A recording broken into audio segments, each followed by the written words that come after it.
on break, I'm guessing? Yep, about time too. My fingers were really starting to hurt. I mean, quality art takes time, I guess. True. Oh, so, the theme park project. Did you get accepted? Oh, no, sadly.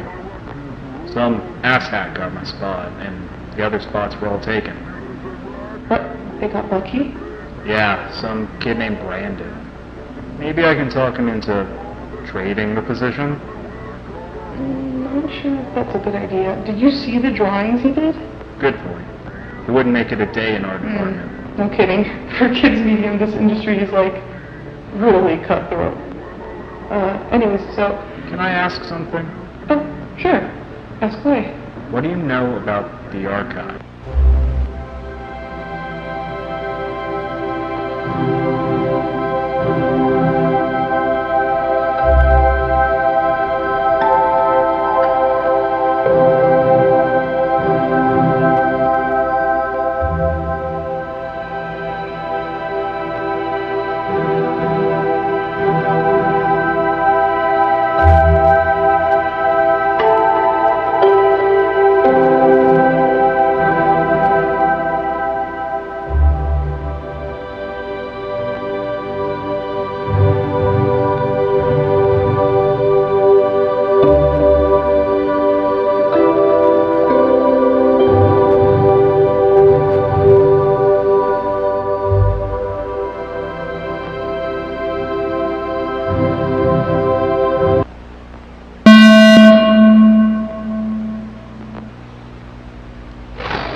Admittedly, the reason I cropped in the first bit of the tape is because I don't want anyone stumbling in and just finding this. I wanted them to look past it because they're looking at something else.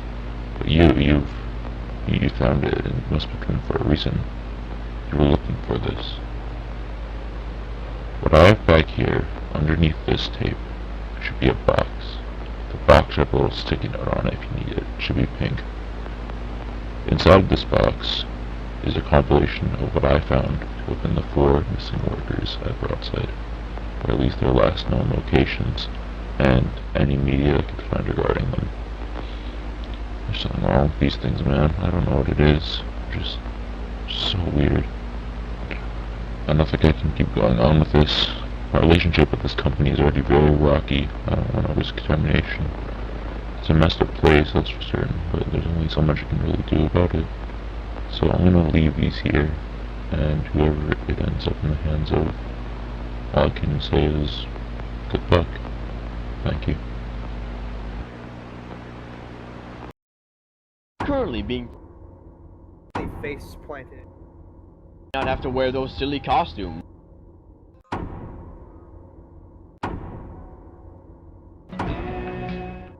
You're watching.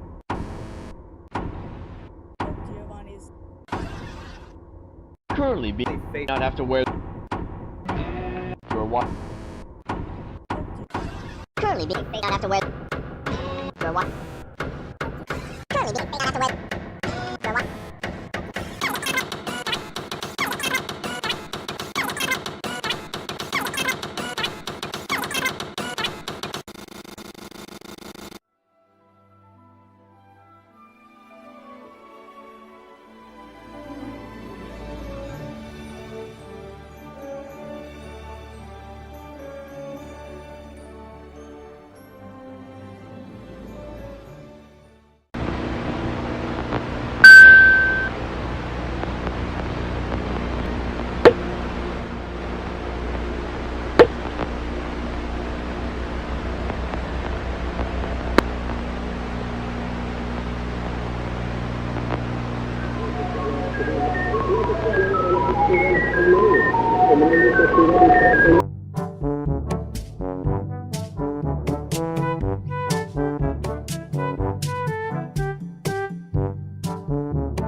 Hello, our new aspiring employee. Welcome to the tape that will change the future of your career path. If you have acquired this tape, It means that you are currently being brought over to the island and going through your training. Training for what, exactly? Well, you have been assigned as what we call a cast member. You might not have to wear those silly costumes, but you'll be filling the gaps that our regular employees can't. We often split this up into 3 different categories. Firstly, let's start with the obvious. We call this first role the bargainers. Yup, you'll be looking after the gift shop. We keep roughly 2 employees per store.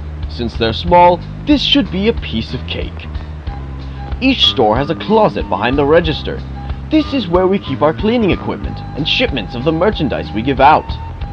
You'll also have to work the register and keep the shelves topped off. What does this mean? If someone takes something, once they leave, move out of the register and put out a replacement. Always, and I mean always, keep the door open. Keeping it shut is a sign that you don't want people in there, meaning they will eventually leave. Floors must be mopped nightly before going back to your cabin. Do not leave the place dirty before you go. The trash can, if you cannot locate it, is tucked in the cabinet under the register. Now, let's move on, shall we? Position 2 for cast members. Arguably one of the most important is the lifeguard position. We provide lifeguard stations up on the beach. You must monitor the shore and the people swimming in the water. If someone is in danger, we've provided the tools needed to help them, namely, the rafts that are right inside the station. If someone is drowning, you must come out of the station, dive in, and drag them up to land. Do not, repeat, do not let them go underwater. If they are fully engulfed in the water, reach under and pull them out. Keep their head above water at all times. If they are unconscious, you are going to have to perform CPR.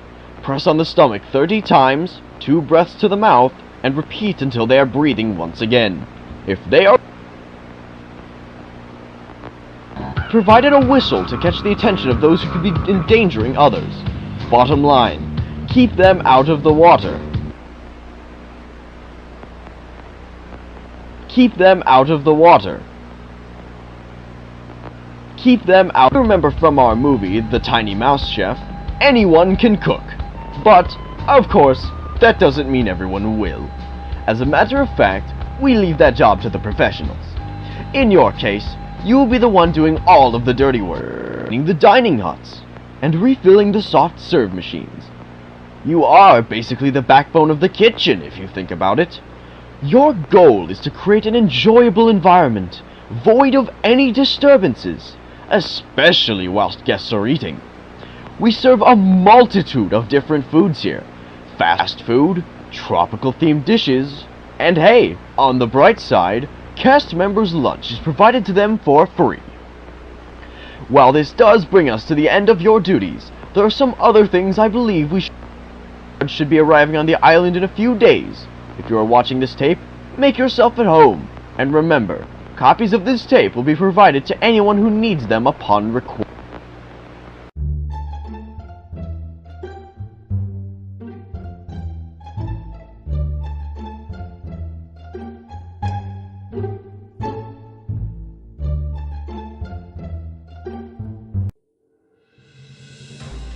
Breaking news! We have just received word that the costumed actor Brandon Lester has unfortunately passed away from what is believed to have been an accident involving a heat wave and the inside of a costume at the Broadside Beach attraction.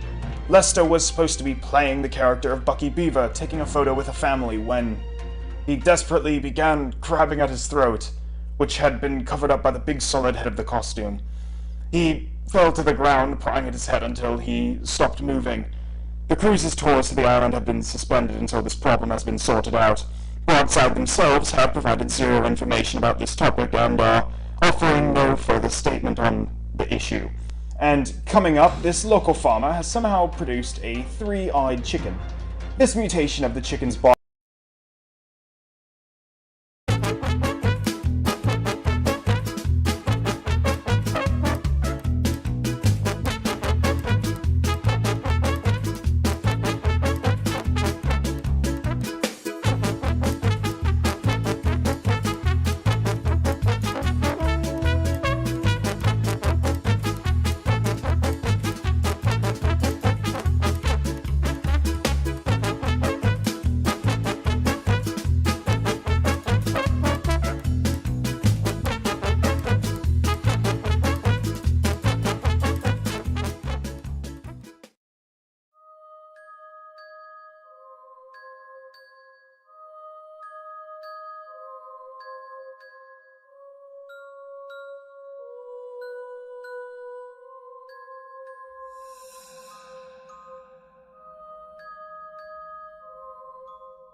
Okay, so what was one thing that you remembered back at Broadside when you first visited?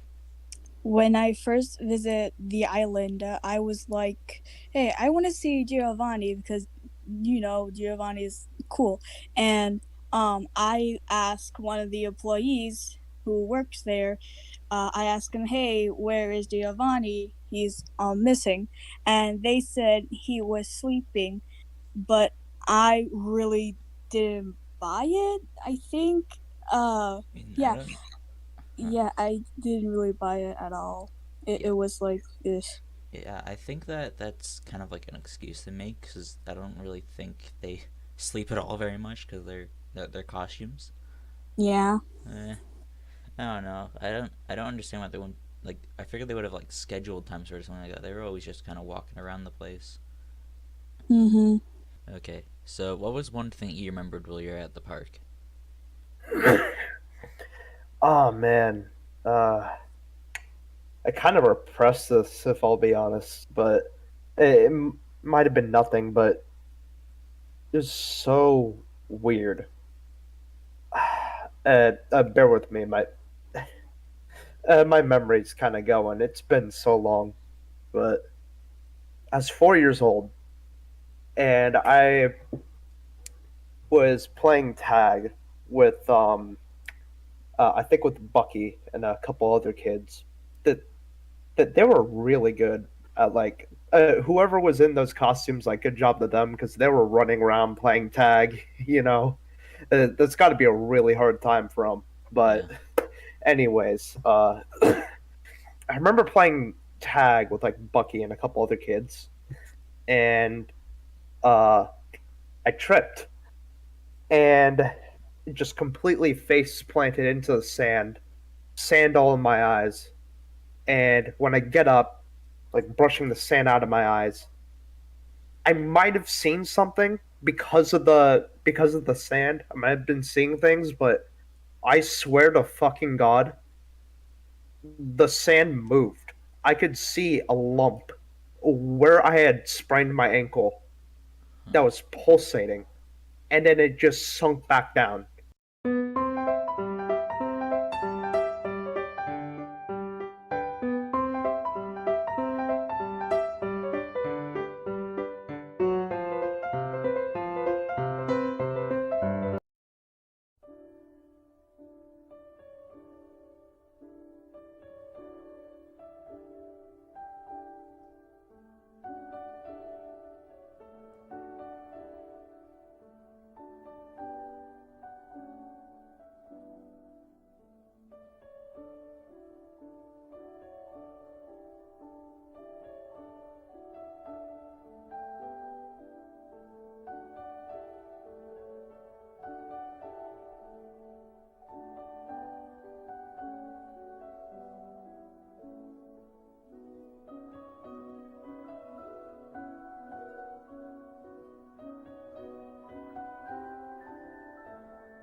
Hello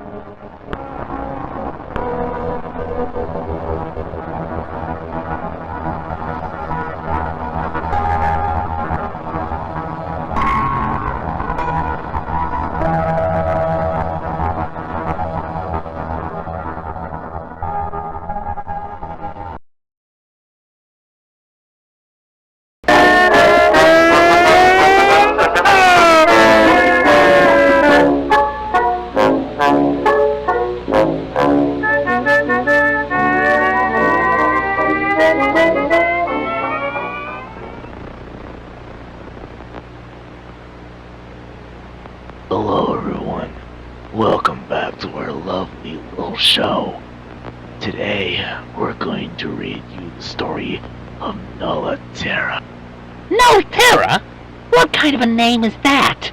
It would make sense if you shut up and let me talk for a minute! Hey, cool it, shorty. We're literally the same height. Well, that's just how a cookie crumbles, I guess.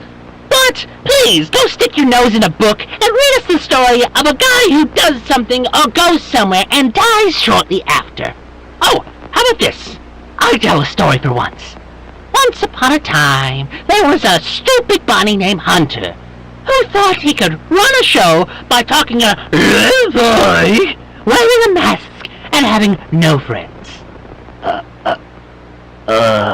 You're in a real mood today, aren't you? Precisely. Oh, well, can I at least tell my story? Fine, but I'm staying right here. Once upon a time, there was an island simply called Nulla Terra. A ship was sailing in from the sea. They had sailed upon Nulla, beginning to set up civilization. They built houses and shops. Everything was going but. And a skeleton popped out! Do you have anywhere else to be? Well, not really. Good. Okay, so they began to branch out and build more and more land. Eventually, crops and fruit grew on the trees incredibly quickly. That's when rumors began to surface. This island is cursed, he said. We should leave, she said. My house got uprooted, and whatever caused it, it is gone, he said. It was all incredibly vague. And this wasn't an isolated incident. Several houses would get knocked apart in the days that followed. Some even killing some of the travelers. Just like you've killed my interest.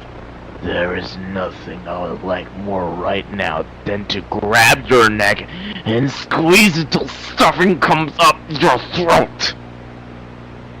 Creep. They continued to try to avoid the issues by moving to different spots on the island. That's when someone came ahead to the leader. Sir, the island has a heartbeat. This shocked literally everyone, including the leader. They didn't believe it, sending everyone to sleep. You know what this reminds me of? Don't, you. Reminds me a lot of this show. Keep reading. I'm really tired, and I have a big event to go to tomorrow, so I need to be well rested.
And plus, we had some accidents at the Broadside offices and the island throughout the town.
Now that we're recording this, I think now would be a good time to mention it. Some time ago, way back, I was talking to my friend Daniel. We were both still in grade school at the time, and one day he called me over to his house, sat me in his living room, and even if the memory is a bit foggy, it's like I can still feel it. We sat down on the couch, stuffing our faces with popcorn, and he passed me something that I'd been dreaming of holding. The big 3-prong controller of a Nintendo 64. Now, to the average person, this is just rose-tinted glasses of nostalgia talking, but when I saw the TV screen turn on, it was like looking into the future. We had played through his collection of games until eventually he came to one titled Shipwrecked. I immediately recognized the cover on the box art. It was Bucky, my childhood hero. The cartridge had something written on it though, and I don't think it was even finished, as this game just doesn't seem to exist according to the internet. So, I think Daniel might have gotten some kind of developer copy or something. Lord knows where he got it from. Anyways, I played for hours, and honestly it was all very fun, until suddenly the weather outside the house began to pick up, and it was pouring outside and getting dark. We decided to take advantage of it when... silence. The power had gone out completely. Lightning struck the nearest power line, and me and Daniel were completely in the dark. Or that's what it seemed like at first. We went outside and the power line was fine, although as wet as you'd expect from the rain. Every house on the street but Daniel's had power. Daniel met me at school the next day, before the bell rang, and he had told me the fuse box was all burnt to a crisp, and he joked that my skills on Nintendo is what killed the electricity. We both laughed it off, but that night stuck with me even to this day. Honestly though, I never thought much of it until after I began researching for this video. I made some very strange connections, and it won't make sense unless I tell you what I found. It's a bit of a long story, so I've decided to edit it all into a video. In advance, this does contain some honestly disturbing things that most circumstances wouldn't be allowed on this platform.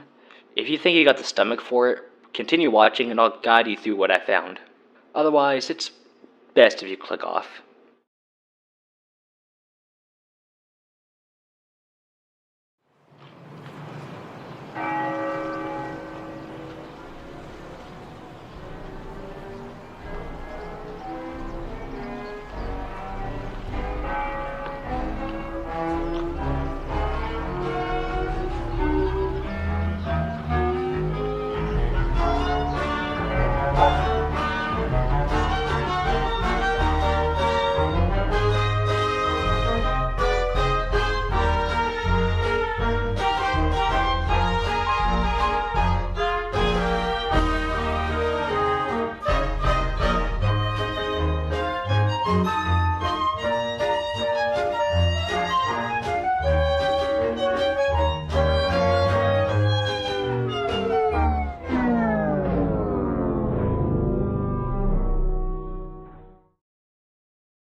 Well, hello! I'm so happy you decided to stop by. Every single one of you, welcome! I'm sure you are wondering what the occasion is. Why we set up this party, and why you're all sitting down watching the screen, right? Well, I wanted to announce that preparations for Studio Grounds have ended today. And the park is set to open next month. We have put so much work into polishing this place up, making it perfect. Our special little dreamland has been years in the making, and I'll be honest, the movie sales weren't really helping with that either, but look where that little extra bit of imagination brought us today. Now, though, before we pop the champagne bottles, we want to give each of you a job briefing. After all, you aren't a kid in the candy store, you still got work to do, but don't worry though, we still got your back. We're taking steps to ensure that you are as comfortable as you possibly can in your new work environment. Now, why don't we start with a little talk about how Studio Grounds came to be. I'm sure you guys remember our previous park, Broadside Beach. Unfortunately, we have chosen it is best if we sunset that project. Don't get us wrong though, we love that place, we really do. But look at the numbers. The park was not bringing us too much success.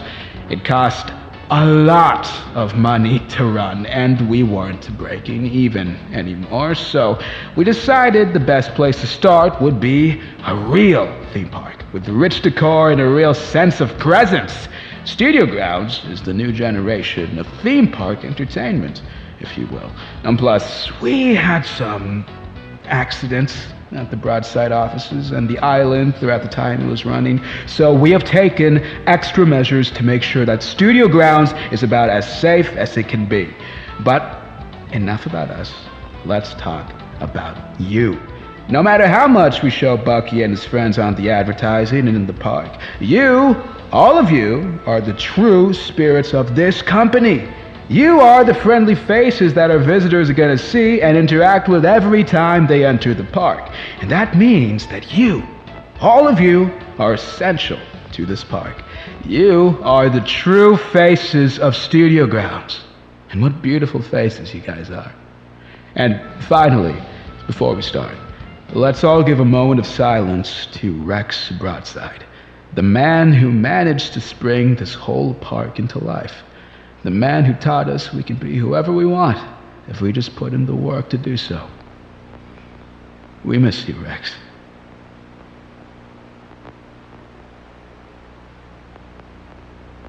And condolences aside, let's get down to business. Under your chairs, you should all have these nice gift baskets. Inside, you will find a few little treats and such, but the most important part here is your name tag. Depending on your position, we will call you in and out of the theater to have you learn the basics of your position and to help you get settled in. If you have the blue name tag, please stay seated. And everyone else, continue your party, but please listen to the PA system for when it's your time to learn what to do.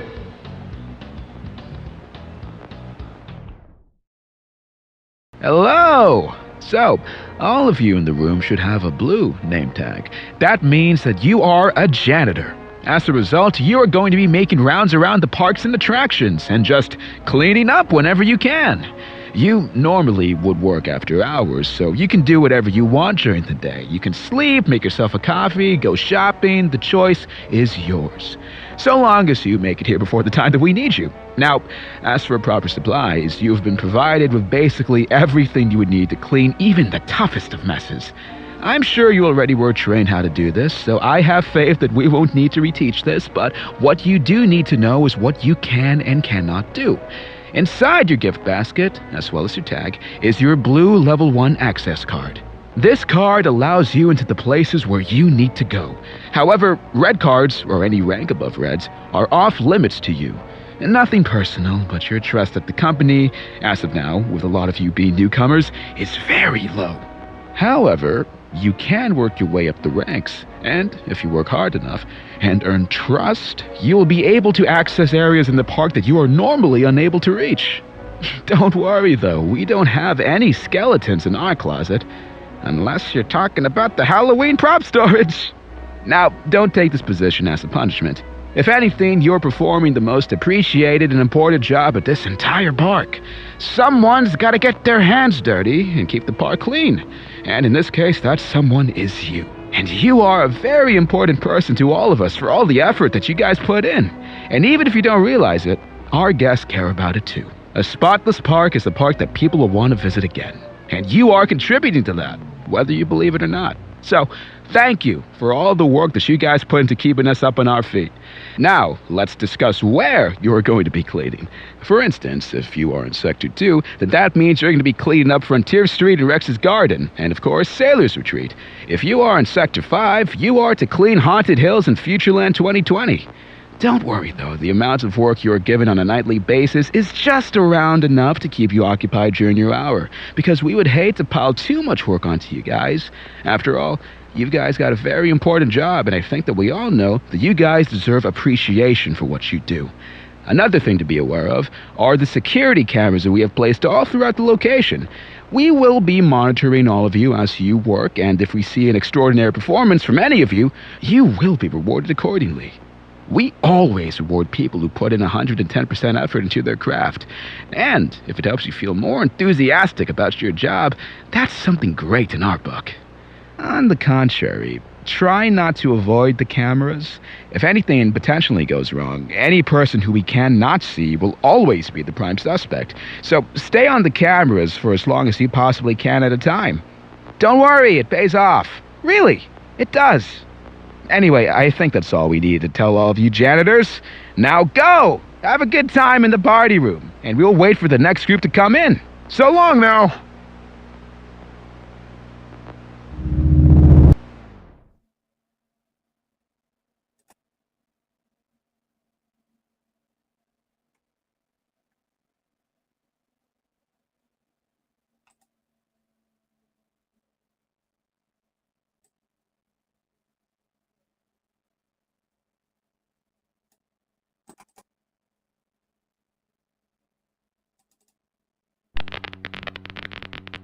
Still there. It's sitting there knocking on my door.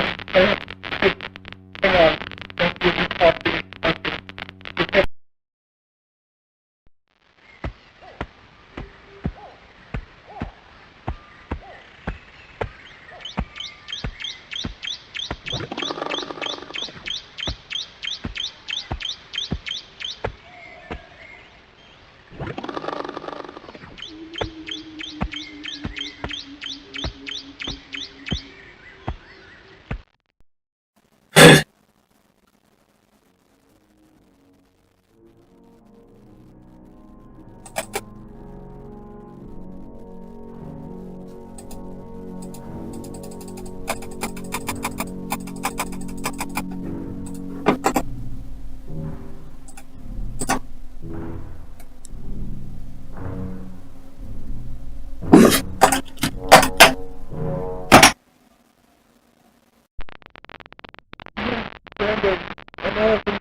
Hello, red name tag holders.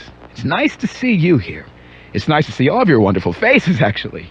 Well, anyway, today we are going to be assessing your role as the ride operator.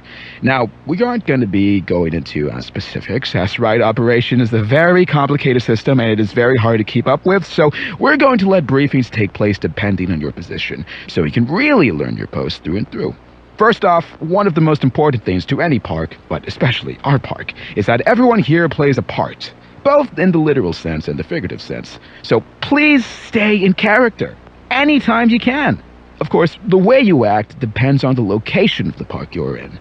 So, dark and gloomy, you act dark and gloomy. If it's bright and majestic, act happy-go-lucky. Greet each guest, be friendly. This goes without saying, but also, please do not snap at parents or children if they act out of line. I get that being called offensive terms for trying to do your job is hard, but please put up with it as best as you can. You'll do great, we assure you. Now, on to the gritty bits. While this is a complicated process, we have gone through a lot of the effort for you by streamlining the process you would normally have to go through when operating a ride. While these all have different functionalities, the very basic functionalities are all color-coded, mostly to the color of traffic lights. Pressing and holding green will make the ride begin to move, and pressing and holding red slows the ride to a stop. And pressing it and letting go full stops the ride. It's a little less enjoyable, but it's good in case something is going to go wrong. Basically, it allows you to just use additional things, like triggering one of the various hard-coded events that are around the ride's track. These are all normally numbered and placed on a map that is located in the control room. You also have various cameras on each spot of the track, so you can always find people in case something bad's about to happen. Once you figure that out, you should be golden. Remember, though, each ride is different. Some are fast, some are slow. Keep that in mind before you get too trigger-happy. And, oh, of course, do not mind the janitors if they are to stop by. They're just doing their job, so bear that in mind if you think someone broke in. They do have a key, after all. Just some stuff to be aware of. Now, go have fun, party animals. We're gonna bring in the next group. Now go! Go! What are you doing? Go!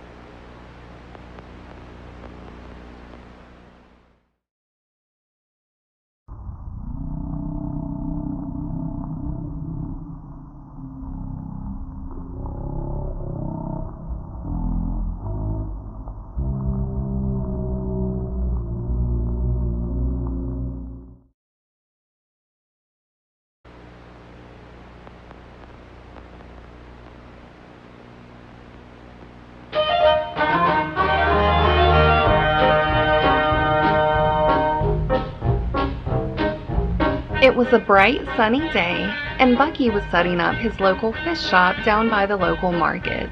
It was a humble little shop, selling various fish he and Olive had caught on their various trips. That's when Bucky looked to his left and he saw them. It was Giovanni Goose, world-renowned chef, and, by Bucky's luck, Giovanni had set up right next to him. Suddenly, everyone was lining up to buy fish from Giovanni, leaving no one to get any from Bucky. Bucky had sighed, peeking over the booth, watching as Giovanni made his fish. He would dip them into the deep fryer. They looked so delicious. The breading, the fish themselves. Then, compared to Bucky's flame-cooked fish, the competition was not in his favor. That's when Bucky got an idea. He thought to himself, hey, Giovanni may be making his fish with fryers and various spices, but mine are made with love. Bucky began jotting down a new sign, putting it up on his counter. A nice sign that said, made with love. When Gary finished his shift with Giovanni, he was totally famished. He walked over to the island's restaurant, stumbling into the kitchen, out of breath. But when he opened the door, he saw...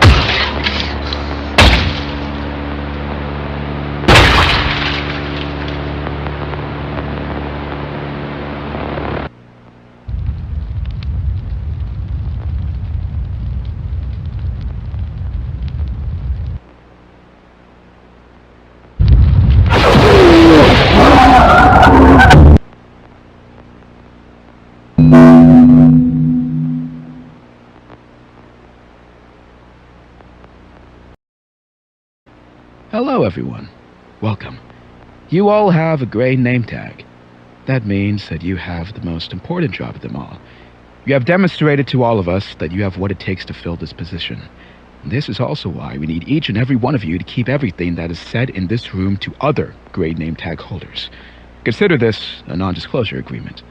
What you are dealing with here is top secret stuff, and we cannot afford to let anyone else know about this. Look inside your basket. You'll find a printed out paper document and a pen. Sign your name at the bottom of the page, and we can continue. Great! Let's get down to business. Have you heard of a starling? It sounds like something out of a movie, doesn't it? It reminds you of Beauty, right? Well, in reality, they are the very mascots that roam around our parks. Under that costume is a starling, controlling it and manipulating it without any human influence. They also use the costume as a skin so that they don't receive infection. You may have even run into one around the office, but that's besides the point. With our Starling creation process, we are able to, effectively, create immortality. We have a plan. Do any of you guys remember Rex? Well, if we want to outperform Disney, we need our founder to be here and to be alive.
sprouts. He looked like a zombie.